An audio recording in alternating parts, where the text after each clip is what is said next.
Hello everyone. We're going to get started today by introducing ourselves. Say your name and say one thing in life that you would like to improve. Got it? Okay. I'm going to start with you. My name is Atarva, and one thing I'd like to improve on in life is my physique. Is? Like my strength. Being a better friend. Yeah. Okay. Okay, great. Arnav. My name is Arnav, and one thing I'd like to improve on is my procrastination. Nice one. My name is Jaden, and one thing I'd like to improve on is almost everything. Okay. Everything. Yeah. Okay. My name is Taj, and I'd like to improve on I'd like to be less lazy and also improve on my procrastination. My name's Kurt, and I want to be a harder worker. Okay. My name's Anaya, and I want to improve on my lack of inconsistency. Okay. Lack of inconsistency. Doesn't it make us Yeah, it's like, you know when you have a double negative? Okay, lack of consistency. Okay. You'd like to be more consistent? Yeah. Yeah, perfect. Okay. My name is Arna, and I want to put more effort into things that I do. More effort. Okay. My name is Vardhan, and I want to be. What's your name? My name is Vardhan, and I want to be more faster and stronger. Oh, nice one. Under Armour. Yeah. Faster, stronger. My name is Anupam, and I would like to improve my studying habits. Study habits. Okay. My name is Bhavan, and I would also like to improve my study habits. Okay. Okay, you guys come over here. Let's get the room a little tighter. So let's move into the center. Thank you.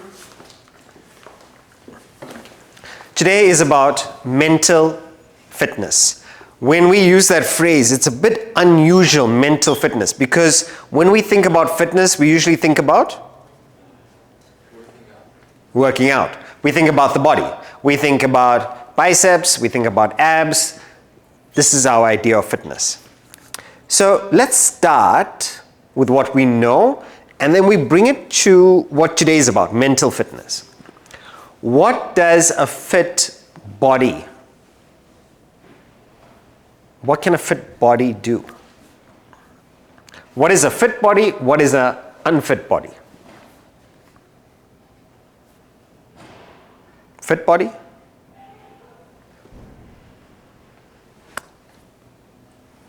Yeah, go for it. A fit body can walk without being out of breath. Okay, you got stamina, you're not out of breath. Yeah, go for it. Can be pushed. Can be pushed. Great. What else? Yeah. You can go throughout your daily life without being tired. You don't get tired through your daily life. Great. Unfit body. You do get tired. You get tired. You're often lazy. Lazy. That's a good one. You don't have energy. You're lazy. Anything else? Unfit. Out of shape. Undisciplined. Undisciplined. If you look at the traits of a fit body, traits of an unfit body. Fit body, you can do what you want. Your body cooperates. You've got the energy to do it. You don't get tired. You have a good life. Unfit body, get tired. Don't have energy. Can't do what you want, get sick.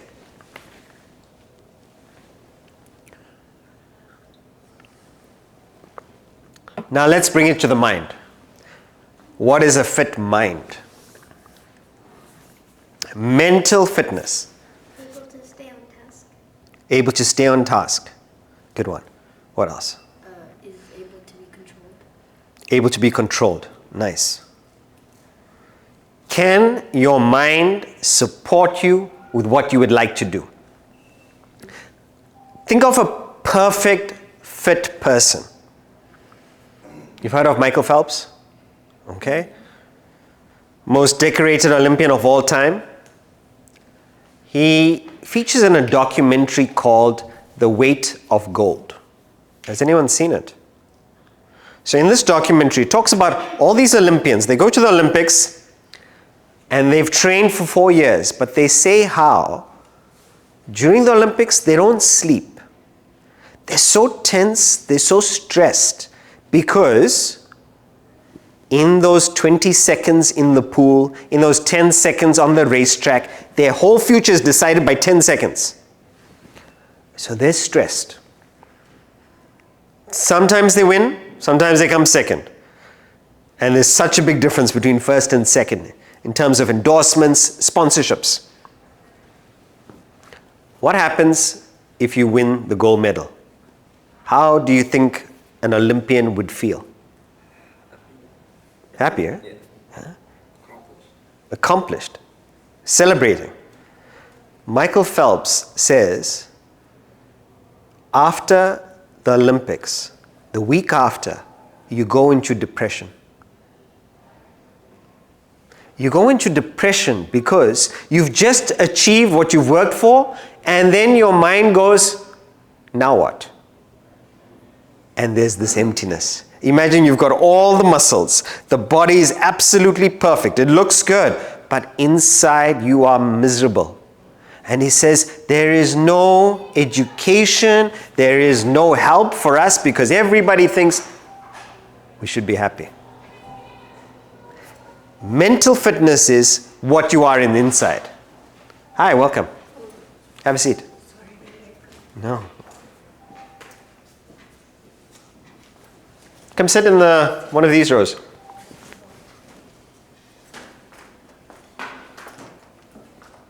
So have a look at, this is our diagram for mental fitness. And let's see if we need to work on any of these. At the physical level, a good way to check if your mind is cooperating with you is how often do you get sick? If somebody coughs in the corner of the room, do you catch a cold? Oh no, I got it. I got the flu. Imagine what will happen in the airport or in a plane. But why do you get the flu so easily? Because the body is weak. So if your body is weak, it's a sign of your mind. Also, what about your energy? When you wake up in the morning, how do you feel? Drowsy. Anybody wakes up on a Monday morning and goes, school, let's do it. Thank God it's Monday. You've heard of TGIF? Why thank God it's Friday? The week's almost, the week is over. The week is almost over. Thank God it's Friday. And then what? Why are you thanking God it's Friday? Have you thought about this? Throughout the world, they sing TGIF. What does that mean?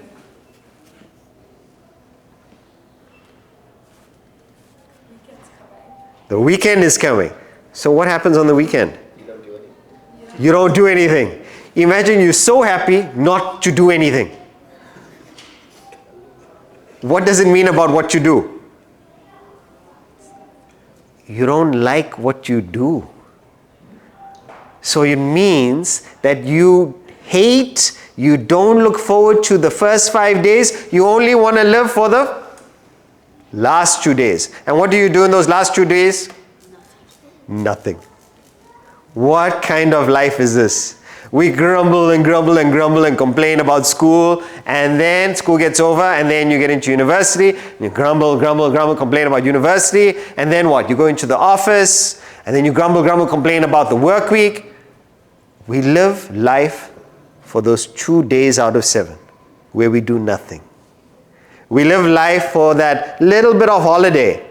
And we say that 3-week holiday, that 1-month holiday vacation is worth it because I'm not doing anything. What kind of life is this? Why don't you choose what you like to do? Jaden, don't say nothing. Huh? I said, don't choose something that you don't like to do. Say, I like doing nothing. What can that something be? This is it. How do we change TGIF into TGIM? Where you look forward to Monday, every day. So this is it. How much energy do you need? How many of you drink coffee? Anyone drinks coffee here? Huh? Anaya, why do you drink coffee? Because I like it. Because you like it. That's okay. Some people, like especially if you go to Europe, they are not fit for human consumption. If you say good morning to them, they look at you like, they need to have 1 espresso, 2 espresso, 3 espresso. Good morning. No energy. And why do companies have coffee machines all over? Because unless they give you stimulants, nobody wants to work. No energy. At the mental level, what is the quality of your emotions? Like, do your emotions go really high and then they go dip down low? So if you've got a lot of fluctuation in emotions, it means you're not mentally fit. How do we get the emotions a little bit stabler? Not so high, not so low, but stable, calmer, more peaceful, more content. What is the quality of your emotions? What is the quality of your relationships?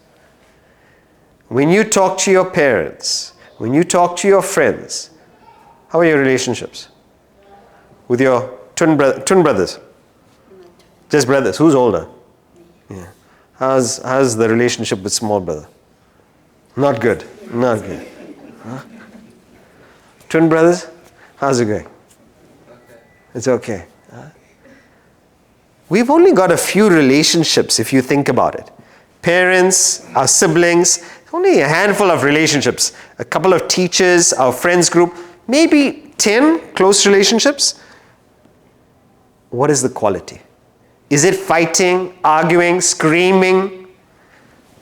That shows on your mental fitness. And the last one is, how clear are you when you have to make a decision? If someone was to ask you, what ice cream flavor do you like? Chocolate. Chocolate. This man is clear. He is mentally fit. But if he has to think, chocolate or butterscotch or maybe strawberry, not clear. You take so long to decide anything. Which shoes to wear? The Jordans, the Nike, what to wear? If you have to take so long to make a simple decision, it means you lack clarity. Now what we want to do in this session is 5 principles to bring about mental fitness. And the graph of mental fitness, or to understand how it works, is we need to understand our inner personality. So these guys know it. I'm going to ask the rest of you. Have you heard of the BMI model? No. Huh? They don't teach this in US? US is backward. Huh? Advancing country. BMI, anyone? Body? Yes. Body mass index. That's the more common one. Today we're going to learn a new one. It's called body, mind, intellect. Here we go. This diagram is all you need for life. In fact, if you've got this, different person. This is all you have to take from today. Body, mind, intellect. The body is your vehicle. It moves you from experience to experience. You can have a small car, medium car, large car. You can have a fast car. That's your body. You can be a Michael Phelps body. But you can have a Ferrari of a body and crash it. Because what's important is who's driving the body. And this is it. There are two drivers in your personality. Whether you know it or not, these two are constantly talking to each other. They're your thoughts. And the one set of thoughts is called your mind. The other set of thoughts is called your intellect. Now this subject is the oldest subject in the world. It's 8,000 years old. So everything that's come after it has borrowed from this. Stephen Covey, Daniel Kahneman, the European philosophers have all taken from this. Essentially, we have two CEOs talking to each other. Talking. Mind and intellect. These are both thoughts. Now let's analyze them. Mind. It's got your feelings. It's got your likes and dislikes. What's your favorite color? Red. Anaya? Pink. What is your favorite meal? I'm not sure. Not sure. Huh? So we got to work on the clarity part. Huh? What's your favorite meal? Pasta? Yours, Taj? Huh? Dosa. Dosa. Huh? Mysore, cheese, dosa. Plain. Plain Mysore cheese. Got it. I got the order. You've got your favorite, likes and dislikes. This is the mind. But one thing about the mind, it's got the feelings also, joy, sorrow, envy, hatred. One thing about the mind is, its job is not to think. Its job is just to go, how can I get pleasure fast, quickly, give me that high. That's the mind, okay? Intellect is the thinking part of you. It's the part of you that can pause, reason, judge, decide. It can be aware. So whereas the mind just flows and jumps, the intellect can take a step back, think. Let's give some examples, how they work in life. One of the suggestions, we've been chatting about it, is try and wake up a bit earlier. That is where the secret is. If you want to reduce your study time, get a little bit fresher, instead of studying 2 hours a night, same thing can be done 1 hour in the morning. So you say, okay, I'm going to try this. You set your alarm 1 hour earlier. What happens in the morning when the alarm rings? You turn it off. You turn it off. Yeah. Snooze. Some people, it'll be interesting now, if I ask all of you to show your phones, some people have 25 alarms. It'll be 7:03, 7:05, 7:08, 7:10. What? Snooze, put the alarm, Why? What happened? Who decided to wake up at a particular time? You decided. What happened? Like you say, I would like to stop procrastinating. I would like to improve everything. What's stopping you? Your mind. The mind. Because when that alarm goes off in the morning, your mind suddenly says, it's winter and it's cold outside. And I read an article that sleep is very important. This is what the mind does. It plays around with us, messes us around. If we had the intellect available, what would the intellect say when the alarm goes off? To get up and do your homework. And say, look, you decided, get up, do it. The problem is, what's the problem?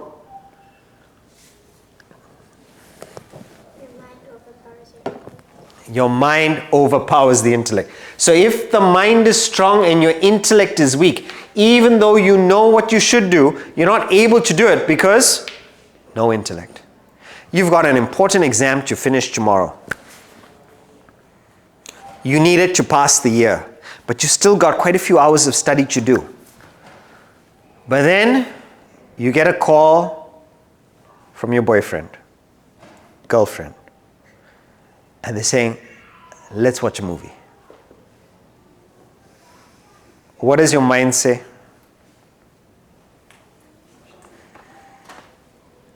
Or it could be a friend. Friend calls you, say, come on, There's a movie that's just out. It's our favorite actor. We've been waiting for it for so long. What does the mind say? Watch the movie. Watch the movie. I enjoy the friend. I don't like this particular exam. What does the intellect say? Study. Watch the movie tomorrow. Intellect says, come on. But the friend says, no, come on, look, it's the first night, it's the premiere, let's go. Which one do you do? Watch the movie, then study. Watch the movie, then study. Pull an all-nighter. Go to the exam tired. Possible. Possible? Yeah. Study while watching the movie. Study, look at this exam. Can you imagine what that exam would be like? As you're writing the exam, and so Spider-Man in the exam coming in. But this is what we do.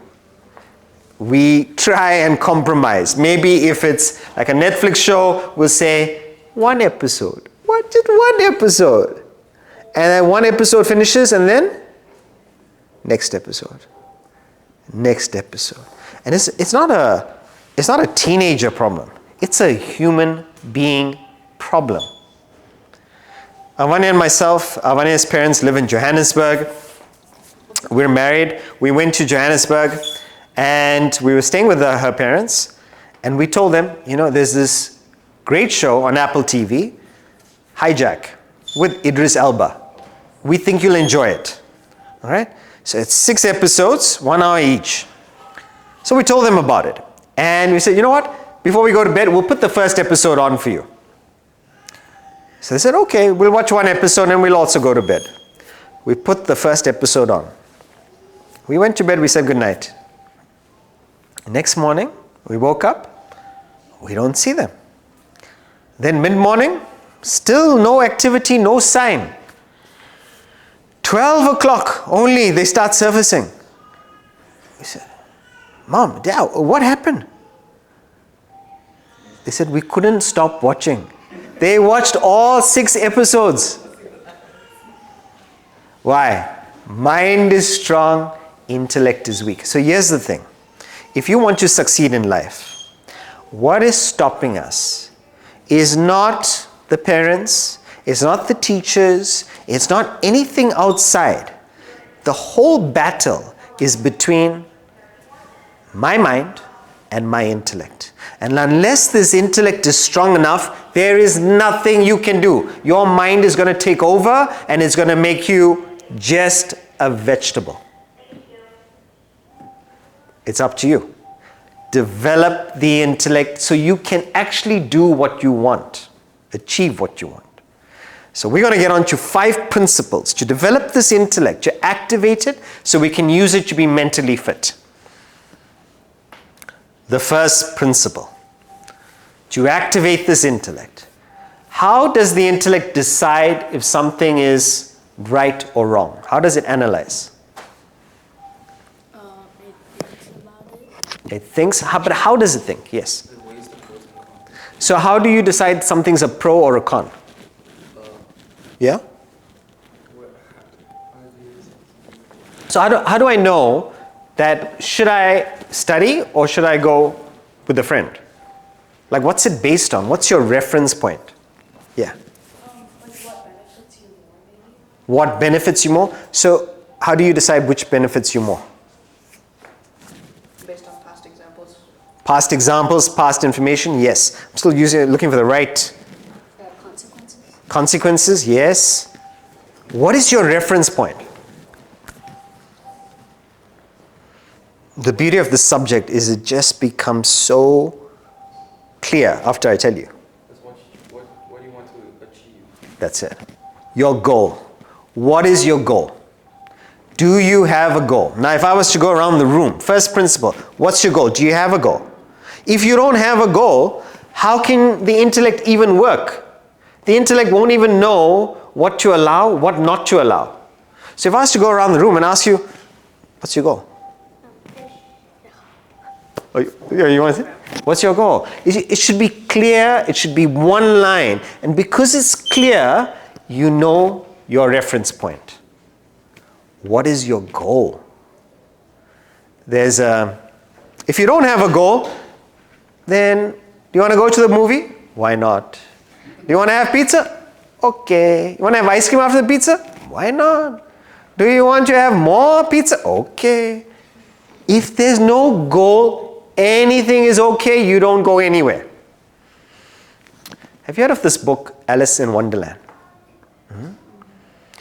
And I'm not sure if any of you saw the movie.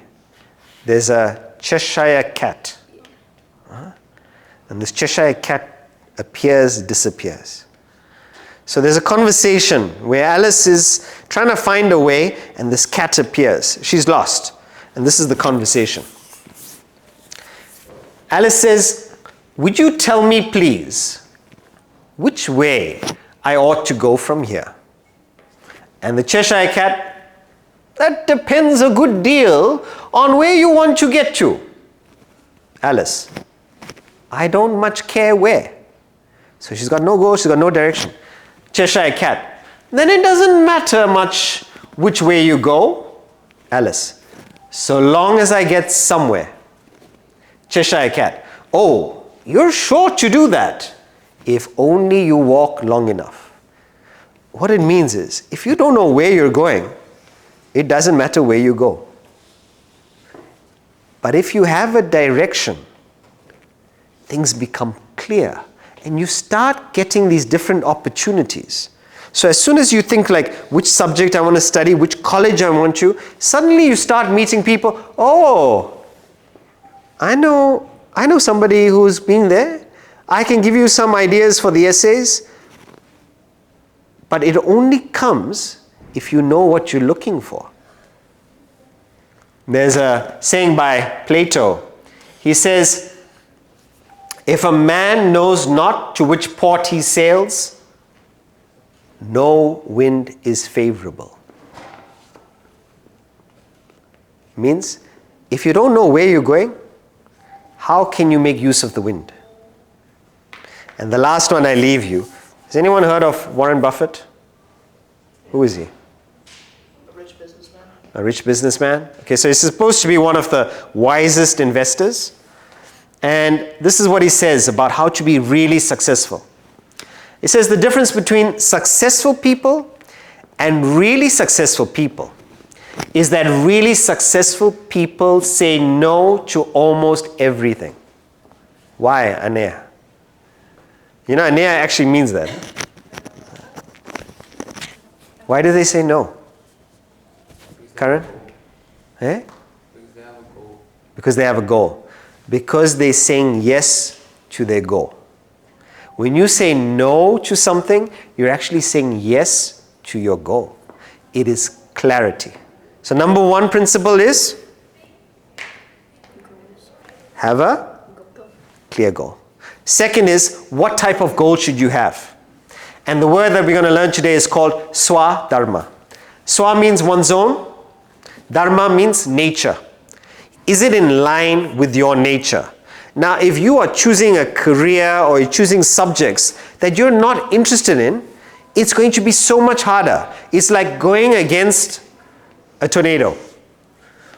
It's just too much force. It's going to take you away. So choose something in line with your nature. It means, what is your talent? What is your tendency? What do you enjoy doing? As Indians coming from that descent, what are the usual professions parents, grandparents, society encourage? Doctor, engineer. Like IPS. What's that? Like in the police. Oh, civil servant. Yes, Yeah, okay. IAS. In South Africa, so I'm from South Africa, it's very similar. So we had to choose our subjects, and our parents would force us to go for accounting, so you can become a finance business person, but also medicine, biology. So you can become a doctor. And there was one more option that they gave, failure. Okay? So you got businessman, doctor, failure. So all my friends are choosing accounting and medicine. And imagine, some of them are really good sports people, some of them are good at drama, all of them, biology, accounting. And suppose they don't get into their first choice university for biology, because maybe they really like biology, they're a doctor. They end up choosing accounting, which is so different, right, from being a doctor. But that's a career you do for the next 40, 50 years of your life. What are we doing?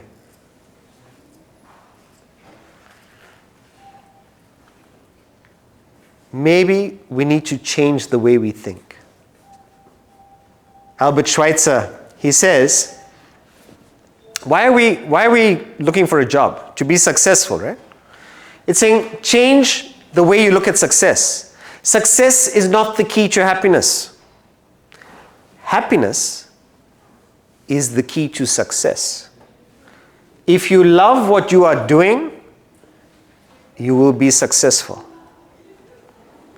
Mark Twain, the American writer, he says something similar. He says, find a job you love doing, you will never have to work a day in your life. Vanya and myself, we have not taken a day off for the last 17 years. We do this day in, day out, but it's because we enjoy it. This is what we would choose to do. Imagine if you could make your work your holiday. Then every day feels like a weekend. What's the difficult part of that?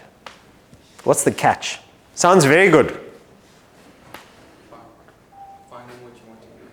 Finding what you want to do. The work that you have to put in to be able to achieve that. The work to achieve that? The work is, and it seems so easy, but it's so difficult, is to actually figure out yourself. What are my talents? What do I want? I'm saying, go and ask your parents, go and ask people around you, find out any person who has figured it out yet. You've heard of midlife crisis? Midlife crisis happens because you already have a family, you're in your mid-career, kids, maybe a mortgage, and then you start thinking, what do I want in life? When is the time to do that?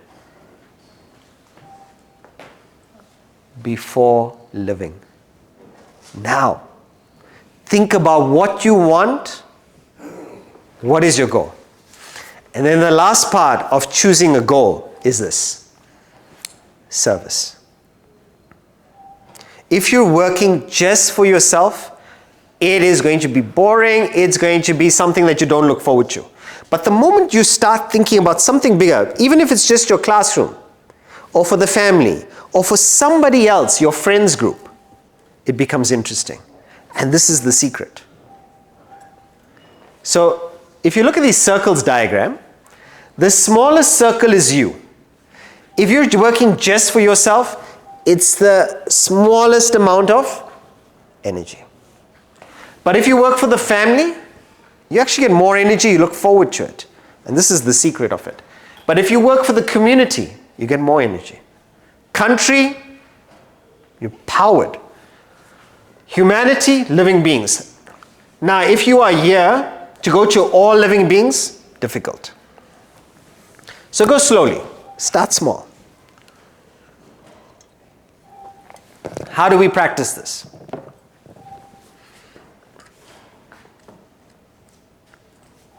If you're a doctor, think about the patient. That's it. If you're a business person selling a product, who do you think about? The consumer, the customer. If you are a game designer, who do you think about? People who are going to play it. Gamers. Yeah, end user. That's it. So all you're doing is making it about service, changing it to the other person. And when you do that, that's when you start getting the interest. The fourth principle, and now we're moving towards the end. So we got last two principles. So first three principles so far. Number one, Goals. set a goal. Second, Which goal? set. So make goals. What kind of goal? One in line with your nature. Swadharma, not paradharma. Have you figured it out? Paradharma means alien nature. Are you doing something that's not inclined to your nature? So in school, I did well academically. I got very high marks. And in South Africa, if you get high marks, the subject that you go and study in university is called actuarial science, which is high stats. These are the guys who come up with the formulas, the algorithms for insurance companies. Brilliant. I would have hated it. I could do it, but I would not have enjoyed it. My interest is, and I went to India to go and figure out what I wanted to do, because there was this school that helped me understand my personality. And I realized, okay, what are my talents? Public speaking. I want to do something with thinking, philosophy, and I want to do some service aspect. This field covers all three. Tick, tick, tick. Great. And that's why 25 years later, I'm still enjoying what I'm doing. Paradharma is the opposite. Everything seems so much harder because you don't want to do it. You know how with some subjects, you look forward to it? Maybe English, or it could be maths.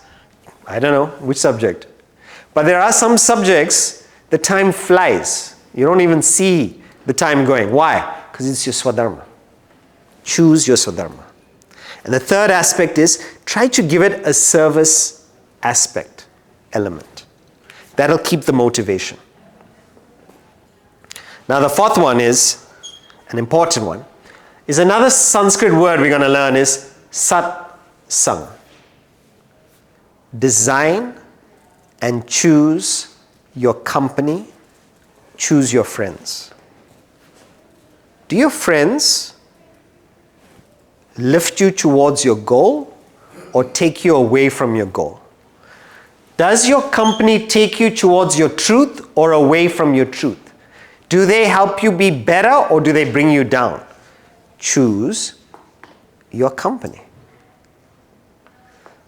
There's a saying, tell me who your friends are and I'll tell you who you are.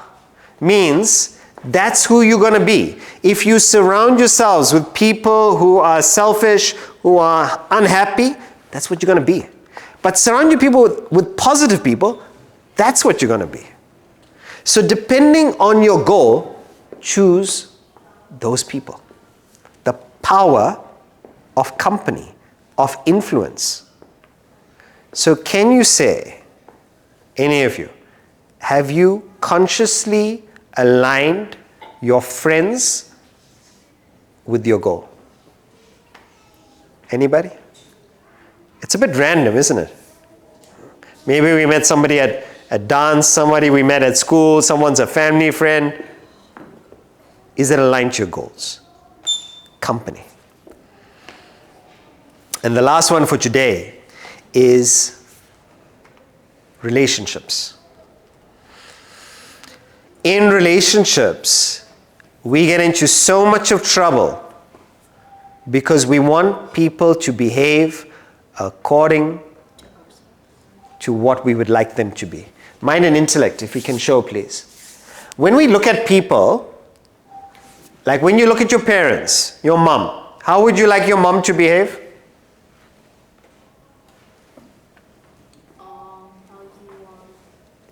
However you want, however you desire, however you like. This is the mind, right? You want your dad to agree to whatever you say, whatever allowance you want. How will your mom or dad behave? More like on the side that they want you to be on. Uh-huh. So more like something that you might not want to do. They may support you, they may not support you, but they will do according to what they think is right. That's the intellect side. We've got to understand that each person is not going to behave just because we want them to be a particular way. And this is what we do. We look at relationships with our mind. We want our friends to only behave a particular way. But they are going to behave according to their nature. So when it comes to animals, we have no problem. How would you treat a puppy? You pick it up, you hold the puppy. How would you treat a tiger? And if you have pets? Imagine you call the tiger, yeah, pussy, pussy, pussy, come here, tiger, let me just stroke you behind your ears, you're so cuddly. And to this tiger, you give the tiger a warm hug. And you come back one arm missing. Because the tiger knows fresh food.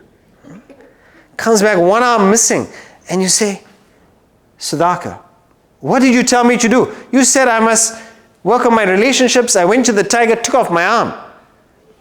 I said, yes, you must love the tiger, but from a distance. Love the puppy, but the puppy you can pick up and you can hold. Why? Because that's the puppy's nature. But the tiger, distance. Cobra, sunglasses, distance, spitting cobra. Chameleon, understand it's going to change colors. So with animals, we get this. Okay? We know how to treat animals. We are talking about bugs and insects in Phoenix, in Dallas, in this area. You have lots of bugs, sometimes June bugs. How do you handle bugs? You know when to put the windows down. You know when to put the mesh. We get it. But with human beings, we make such a mess out of it. Why? Because we don't understand the person in front of us. That each person will behave according to their nature. Two brothers. Same parents. Same house. Same school. Are you all the same? Different personalities, right? So each one has a different personality. Even twins. Same everything. But each one has a different personality. But if you relate to Taj, expecting him to be like Jaden, or Jaden expecting to be like Taj, you're going to have problems. You've got to assess each person according to their nature. Here's the thing is, we've got enough information about our mom, about our dad, about our siblings, to have a perfect relationship. We've got all the data. What's the problem? Mind. Brilliant. That's it. Because what does the mind do? It doesn't look at the data. It says, I want my brother to behave like this. I want my mother. It just looks at what it wants, what it likes, what it desires. What does the intellect do in the relationship? It understands the other person's side of things. Yeah. It understands the other person. How? As they are. It sees reality. I know mom is going to react like this. I get it. I know dad is going to say this. I get it. Why do I need to fight every time? I get you, mom. I get you, dad. It's understanding, and this is relationships. So, you know, everything that I'm saying, you know what it means? The simple formula. Dad will be dad. A will be A. B will be B. C will be U will be I will be I. That's it. Each one will behave according to their nature, full stop. But the problem happens when you want Karan to be like Anaya. Then you've got problems. Because then you want B to be like C. You tell, and parents do this. Say, why can't you be more like your brother? Why can't you be more like your sister? So you must tell mom, A will be A. What do you want me to do? Huh? You tell your mom, why can't you be more like dad? Because mom will be mom. It's like saying, why can't a tiger be a puppy? What a silly question. We must learn to see people as they are, not as we would like them to be. You will get so much peace, so much happiness. This is it. Such nice music. The last principle. So see what we've covered so far. First one, set a goal. Second, swadharma and service. 3, schedule your present. All right. Oh, we didn't cover this one. Schedule your present is about having a schedule for the day. And when you have a schedule for the day, we can keep the mind where it needs to be. The mind doesn't like to be in the present. The mind goes into the past, it goes into the future. And I want to share this with you. It's by Lao Tzu. It says, if you are depressed, it is because you are thinking of the past. If you are anxious, you are living in the future. If you are at peace, you are living in the present. So what we can do to be in the present is from the time you wake up, set a plan for your day, and then what? Just follow it. Keep it simple. And I'm saying, put in your schedule, put social media time, put time with friends, time for watching a movie, put that in your schedule. But then you know where to be. But otherwise, while you're watching the movie, you're thinking about the exam. While you're in the exam, you're thinking about what you're going to do with the friends. Be in the present. And the last principle here, early morning reflection. Doesn't have to be in the morning, but keep some time for your intellectual development. Develop your intellect. How do you do it? The intellect is like a muscle, it goes to gym. But can you close the door? The intellect is like a muscle. It has to be trained, it has to be developed. We've got to use it. We use it by questioning, not taking anything for granted. So the only thing I want to suggest that you leave with is this. Keep some time in your day to question and think about life. Sometime, just half an hour, to build this intellect. It doesn't have to be in the morning. Morning is the best time. Anytime. Some thinking time. What do I want in life? And I'd recommend these 3 books. There's no rush. It's not about finishing the book. It's about using the book to develop your thinking.